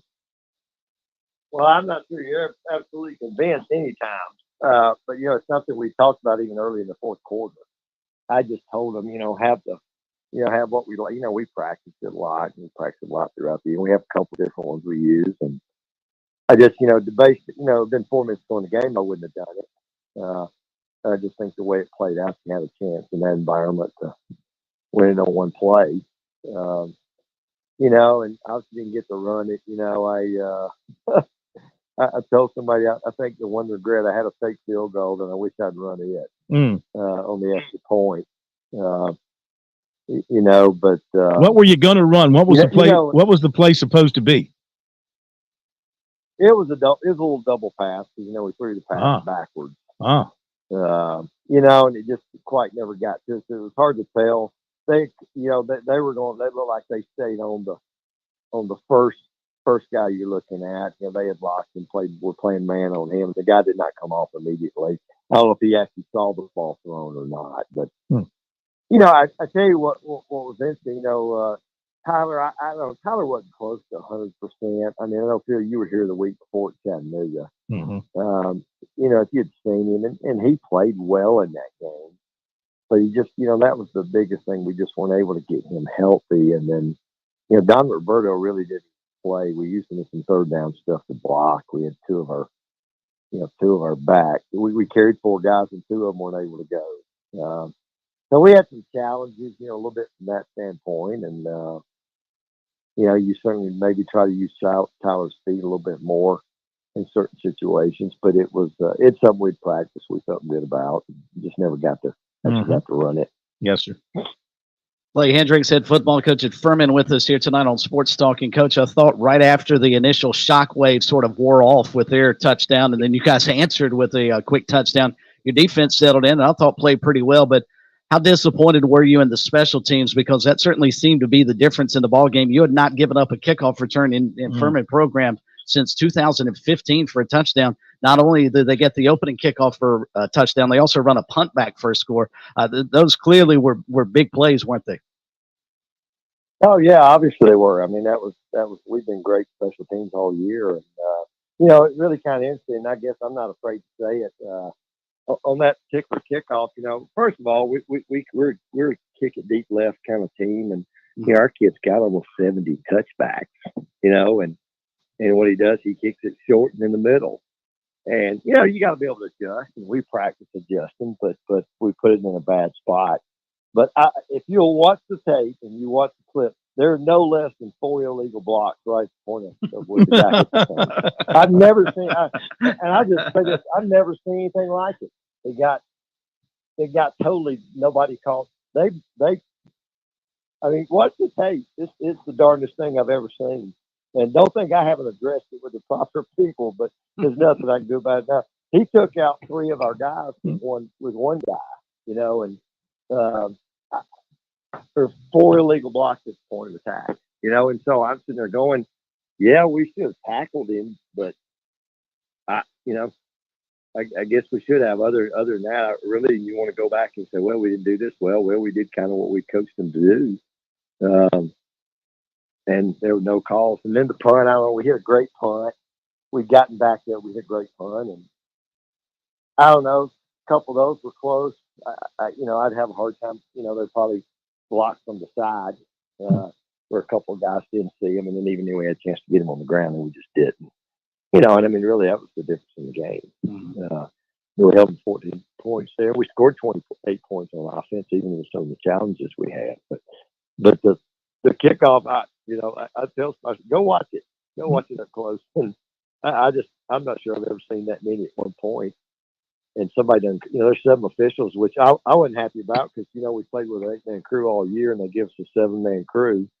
And I said, well, the 7 guys, not one of them could see any of them. So, They must have been ex-NFL officials. it is that I'm just saying that it is one of the darndest things. Tommy Spangler's our special teams coordinator, and Tommy he's phenomenal, and I just know how Tommy takes things, and it's like, coach, we were looking at it, Sunday, and I just don't know if I've ever seen that many on one play right at the point of attack, and nobody else saw anything.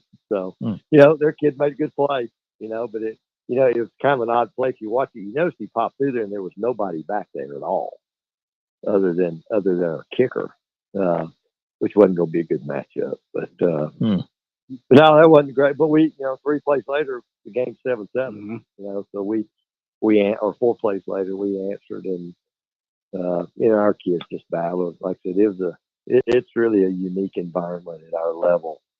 And, I think it's about 30 degrees of kickoff, and I thought we managed that well. But we just had some challenges a little bit offensively with our skilled guys, and we kind of dealt with that about the last month of the year. But, again, I can't say enough about our kids and how they battled. Knowing Coach Spangler, I'm surprised his head didn't explode on the sideline because I know how he is, and I would have thought he'd been upset about that too, Coach. But you take those. Everybody, I think everybody was, But then, it's like anything. You go back and watch something, you think, well, we didn't do this very well. And you go back and watch, well, you know what? We actually probably did that pretty well. We did do some other things well. And there's a reason why they're 12-1. And but that home field, like we don't go very many places where you feel like that's truly, we're not the SEC. Some of these places where you see that week to week, and that's just not a factor, but it clearly is a factor there. And again, we'd love to, if we'd have won, we'd been a home host in North Dakota State, which would have been a different animal to deal with. But like where we were health wise, could Tyler have gone this week? I don't know if he could have or not. So he's one tough kid. And every time I ask him about certain stuff, he doesn't respond. But it's just something we dealt with since I guess the first Chattanooga game. Coach, you held them to 4 of 17, I think it was, on 3rd down conversions. They punted the ball 9 times, considering that going in, sort of the story of this game, I think, was defense on your side and their side as well. Take those 2 special teams plays out of the mix. How do you feel your team handled things defensively against them? Oh, we did great. The only guy, they announced, I think, that week, the Jerry Rice Award Freshman of the Year in America, and I think he rushed for 2 yards against us, and I think the other back had 9 yards. The quarterback, one of those, the college world we're in, fourth school, 5 years. A big athletic kid, who threw it pretty well, could run it. It's not an easy guy to tackle, and we did a few things where we let him give him space that we probably could have done a better job of. But I mean, like I said, you give up 14 points on defense, you feel like you should win. And again, we scored 28 points on offense, even with some of the challenges we had. So, but that's, special teams are a huge part of it. And otherwise, I thought we were pretty solid special teams. That's the 2 plays. And again, I'm giving us a pass on one of them.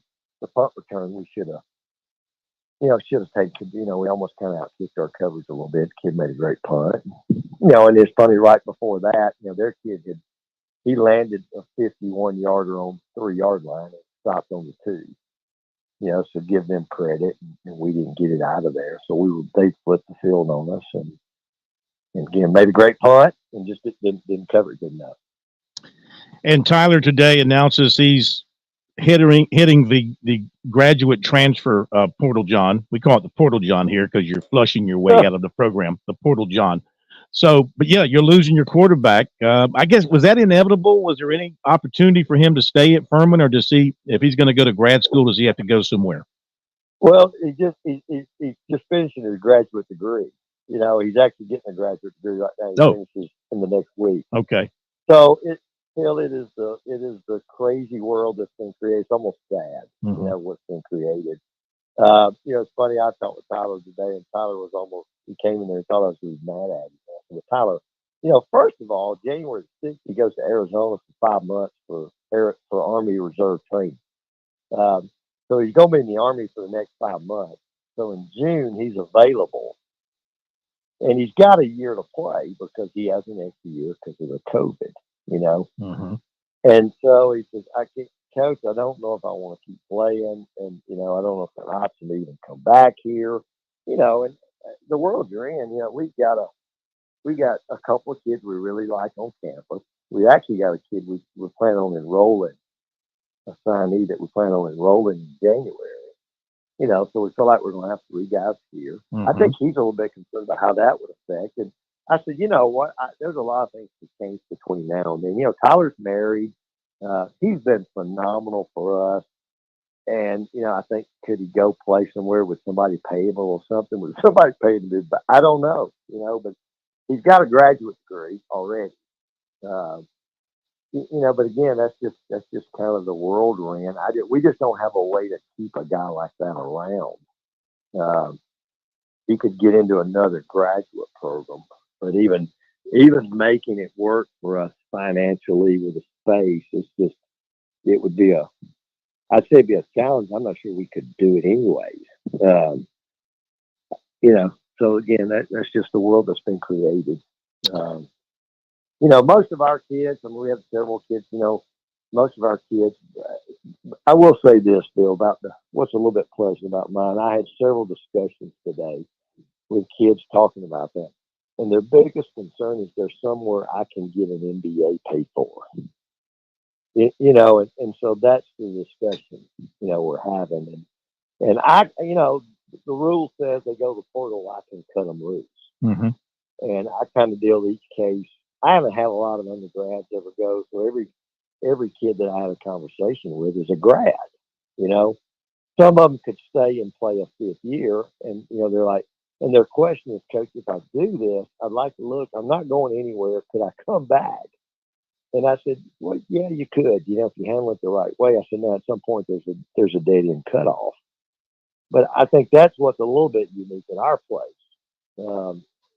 And a lot of them don't finish until May, and a lot of people don't want anything to do with those kids, you know, if they can't get them in January.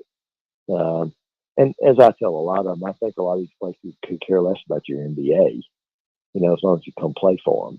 So, you know, we got a kid who's got another year, but he's probably going to get a master's in engineering, you know, and maybe have a chance to play.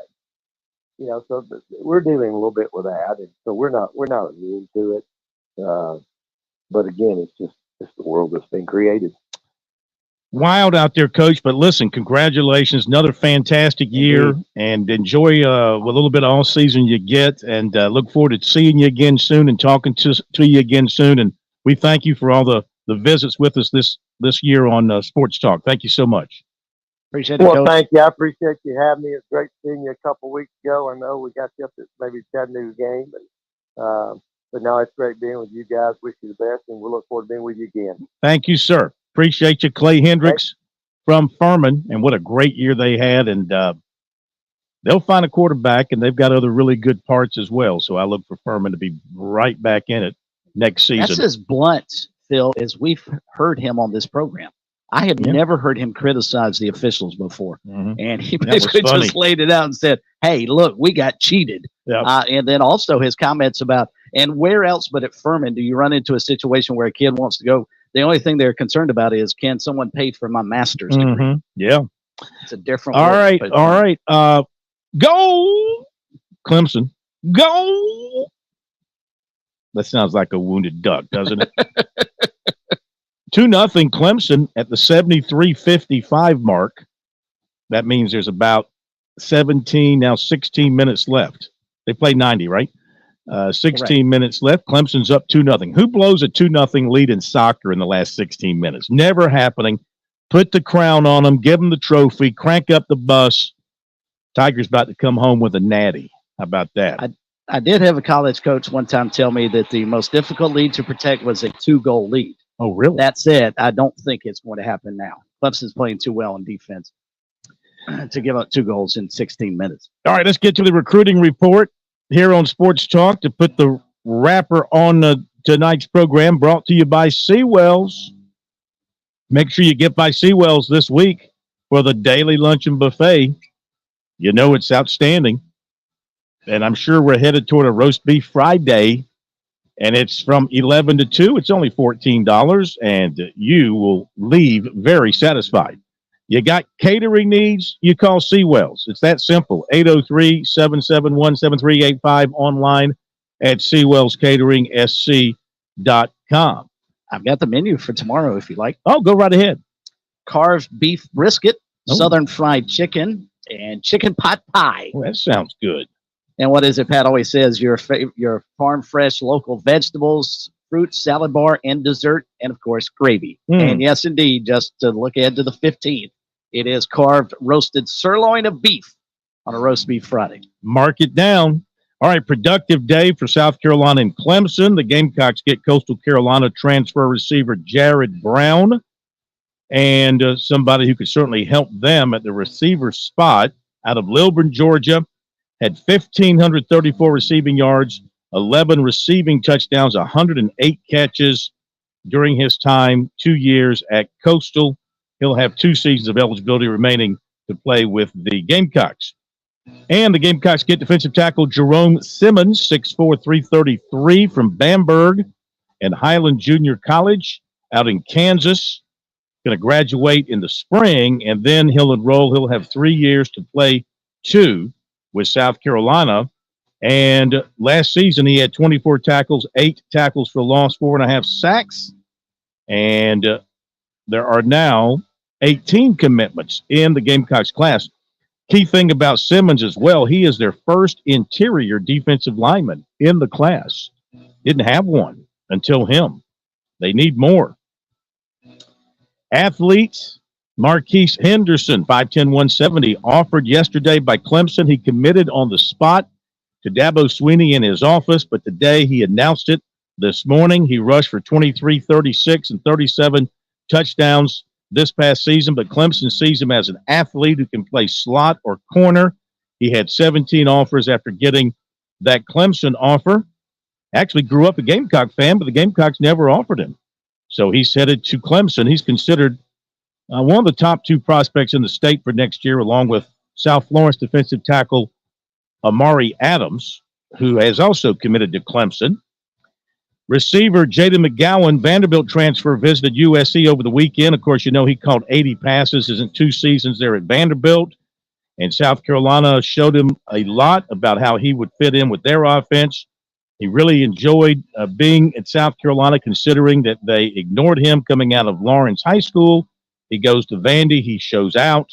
And now he's wanted by the Gamecocks and also Boston College. He said he's very interested in Boston College, and he is planning to go to Boston College for an official visit this coming weekend, though that has not been nailed down as of last night. Safety Gerald Kilgore of Tennessee Tech was in at South Carolina, 6 feet 202. He's the brother of the Gamecock standout safety Jalon Kilgore, or Jalen Kilgore, if you want to pronounce it correctly, which I probably should try and do. He had a really good visit to South Carolina, had his parents there. Of course, his brother was there as well. He went to Tennessee Tech as a quarterback in 2022 and redshirted. Then he moved to secondary last spring, so he's kind of new back there. But he's an athlete. He's got good size, and they like him playing most anywhere in the secondary. He feels good about South Carolina right now. He's got the family. He's got the brother. He is going to take an official to FAU Wednesday and then one to West Virginia this coming weekend. Offensive tackle Elijah Thurman of Hinesville, Georgia, said this afternoon he's moved his commitment announcement date to December 20th. Originally, it was today, and Clemson, the big favorite to land him. Former Clemson offensive guard Mitchell Mays and former Gamecock defensive tackle DeAndre Martin, they're both transferring to Charlotte. You heard us talk to Coach about quarterback Tyler Huff of Furman entering the transfer portal, John. Former Hammond running back C.J. Stokes of Michigan is in the portal, John. Former Gamecocks running back Mario Anderson named a top 4, Oklahoma, Southern Cal, Memphis, and Cal. Marion cornerback Quaysheed Scott announced Sunday, sticking with his commitment to Kentucky after his official there over the weekend. He will not visit South Carolina this coming weekend. Gamecock target running back Daniel Hill took an official to Mississippi State over the weekend. He's also taken officials to USC, Alabama, Auburn, and Tennessee. UTEP transfer offensive lineman Justin Mayers, offered by the Gamecocks, committed to Colorado. Kansas State transfer cornerback Will Lee, offered by the Gamecocks, committed to Texas A&M. FIU transfer defensive tackle Jordan Girard, offered by the Gamecocks, committed to Minnesota.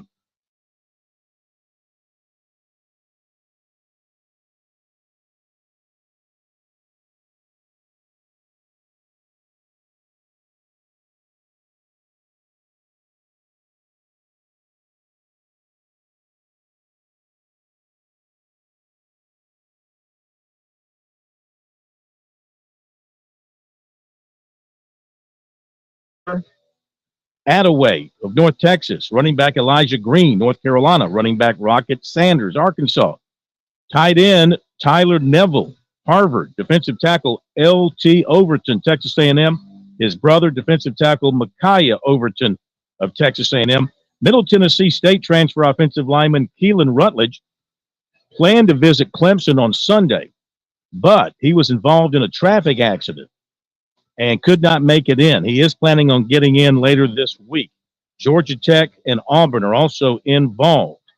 There you go with the recruiting report tonight here on Sports Talk for now. Remember to check it out regularly on our website, SportsTalkSC.com, on Twitter. Use the hashtag STRecruiting. 10 minutes to go, 9 minutes to go, and Clemson's up 2-0. You think you go to the four corners? I think so. I think that's what they tell somebody in each of the four corners and just kick it around the field. Well, that's what they tell them to do, I think, is kick it on your offensive side of the field, kick it towards the far end and roll it down to the corner. Stay in bounds, but yeah, just bleed clock. It's exactly what you do. By the way, quick question about recruiting and the official visits and the transfer portal that occur on a Wednesday. I'm guessing those aren't the same sort of wine and dine type things that we normally expect to see, in a normal recruiting season, right? Well, it's exam week going on in some places, but I mean, right. you still take them out for dinner. You still pay for it. You still pay for their oh, yeah, everything's covered, and you take them out for dinner and do all that kind of stuff. I don't know that you're limited. I mean, the coaches have to come off the road because they're on the road. Coaches have to come off the road to entertain you.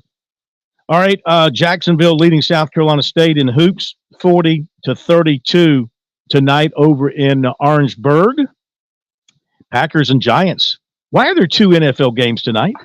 It's a great question. I mean, it really seriously. is. It doesn't make a whole lot of sense because, as you mentioned off air earlier, you're splitting your audience, and that's the last thing the NFL wants.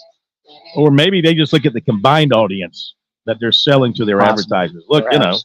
We got 40 million people watching our two games tonight. 39 million watching the Packers and the Giants. Okay, everybody. Y'all have a great night. Pull for the Packers. We'll see you tomorrow.